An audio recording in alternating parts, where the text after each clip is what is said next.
Hey guys, my name is Kevin and today I'm bringing you a Sky Striker deck profile. I thought that this deck isn't as good as it really is, only when Engage came to 1. I forgot that Kagari is at 3, so this deck is amazing in this format. Really, it's like a pretty good budget competitor. You can play a really expensive variant, which is indeed better than the budget variant, but this is like a mixture of both. So I can tell you if you have like all the money cards which you can put it, and I can tell you which expensive cards you can change in this build. But even if you only buy the Sky Striker core and some hand traps, you can really do, or you can do much in this format, because this deck is really good against Drytrons. This deck is really good against Salamangreats. You have to be very careful of the mirror match, but against everything else you can just side the cards which are good against any deck, because this deck can play like the most of counterparts for every deck. So my deck to go is Salamangreat in this format, but the only reason for that is that I don't want to play as much or as many mirror matches. This is really the only reason. Otherwise this deck is better, and I am really struggling against Sky Striker, but it is what it is. So let's start with the deck profile. I tested this deck only online, so that's why the sleeves are different. But we start with Ray. We don't play Rose because on the one hand I wanted to test how only Ray works, and like Rose comes up only in very specific how do I say it, situations, because only if you go for the OTK, or if you try to go for like a stalling, Rose comes up. But for stalling reasons you can also play this one just in case, because you just pop your area 0 and then you get the second one and everything's fine. So 3-way was fine for me, and I wanted to play more traps or hand traps instead of the Rose, and so this deck gets more budget if you don't play Rose. Then for hand traps we play 3 Ash because it's the most versatile one. We play 2 DD Crow and 2 Veiler. I tested a lot of Bell in this format. Bell is really amazing, but what I found out is that you need to have the Crow for the Engage, because even if you have a Bell, like for example Kagari, they just get next turn, and if you don't have Engage until then, you lose. So this gets rid of the Engage, so you get a really big I don't know the exact word, but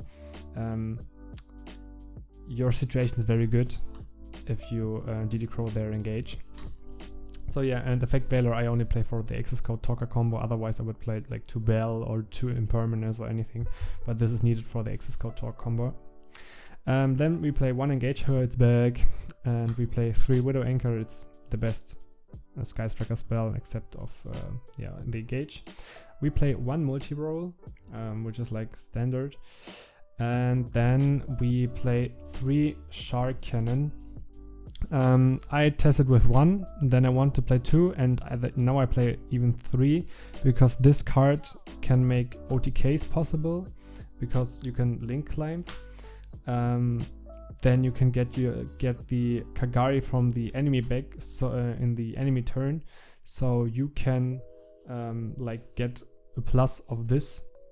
And this is very good against Salamangreat, so you just banish it, because it's a banish 2 with multi-roll. You can just add it of Shizuku, then activate it when you have multi-roll, banish something from their graveyard, then set it again with multi-roll, and then activate it in their turn.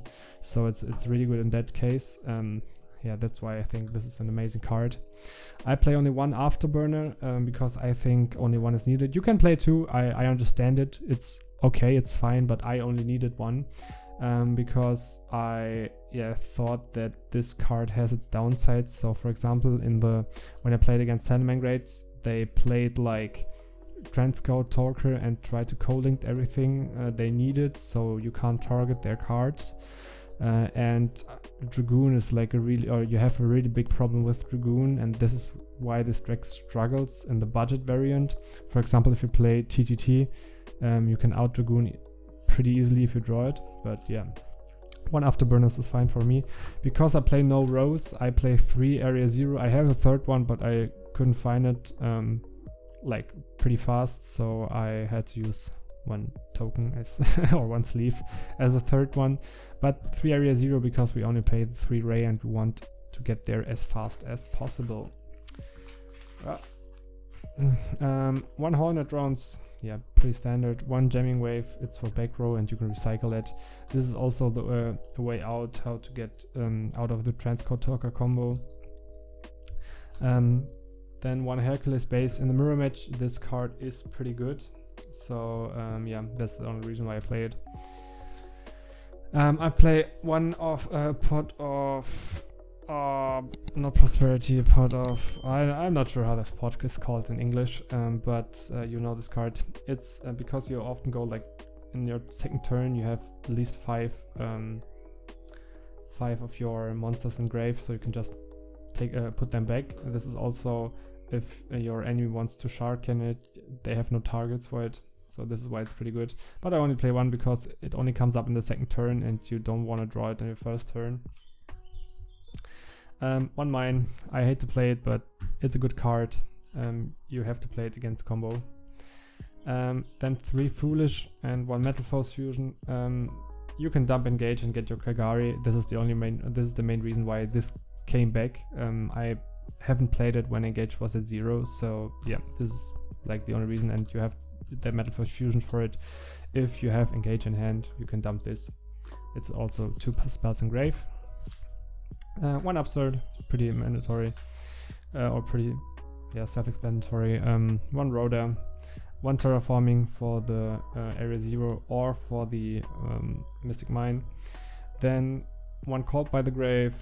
I played 2 Desires. If you play TTT, you don't need to play Desires. It's only to have more draw options if your hand isn't that good. 2 Cosmics just for back removal, spot removal for the Shadol deck for the Schism. It's also pretty nice. Yeah, and then I played 2. There can only be 1. It's like a card which is good against pretty much everything, so and it's also a good card going second. That's why I played it in the main deck. But yeah, I think these are 41 cards, but because of the Desires, the Upstart and everything, it's okay to play it like this. Then 3 Gagari, it's the best Sky Striker monster. 3 Shizuku, the I think 3rd best monster because the 2nd best Sky Striker monster is Hayate. This combo alone makes a lot for the deck, and then I play 1 Kaina. Yeah, I think this is pretty standard. You don't need to play any more of those or of the Kainas. It's maxed out, and I play only 1 Zeke because I don't play Rose, so I only need Zeke if I want to, like if I take a monster and then I just link into this one. If you play Rose, play 2 of this, it's better. It's a pretty good card, yeah.